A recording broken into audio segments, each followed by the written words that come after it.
ქობულეთში მომხდარი ფაქტის დროულად გამოძიებას ახალგაზრდა ადვოკატები მოითხოვენ არჩილ კაიკაციშვილმა შინაგან საქმეთა სამინისტროს შესაბამის უწყებასთან ადვოკატირებისა და მონიტორინგის სურვილიც გამოთქვა. მათი განმარტებით ქობულეთში 25-26 მაისს 3 არასრულწლოვანი წვრილმანი ხულიგნობის ფაქტზე დააკავეს. მოგვიანებით კი პოლიციის განყოფილების უფროსმა მათ ფიზიკური და სიტყვიერი შეურაცხყოფა მიაყენა. მიუხედავად იმისა, რომ ახალგაზრდები თავს დამნაშავებად არ ცნობენ, ისინი ჯარიმის გადახდის შემდეგ გაათავისუფლეს. თუმცა მათ მიერ შეტანილი საჩივრის შემდეგ გამოძიება აჭარის პროკურატურამ დაიწყო.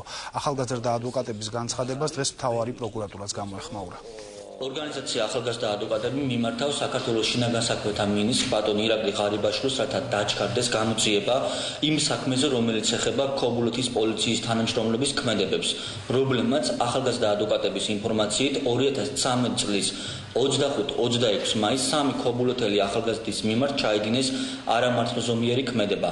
წინასწარი ინფორმაციით სამართალ დამცავებმა ახალგაზრდები დაუმორჩილებლობის ბრალდებით დააკავეს და ადგილი ჰქონდა სიტყვიერ და ფიზიკური ხასიათის მოპყრობას. მნიშვნელოვანია საქართველოს შინაგან საქმეთა სამინისტრომ იმ დანაშაულის განულინებას, რომელიც ქობულეთში მოხდა, როგორც სხვა შემთხვევაშიც ახლაც მყისიერი გადაწყვეტილებებით უპასუხოს. მიმდინარეობს პროკურატურაში, პროკურატურა აჭარის პროკურატურა აწარმოებს ამ ფაქტთან დაკავშირებით გამოძიებას. და უახლოეს მომავალში გახდება ამ გამოძიების შედეგები ცნობილი.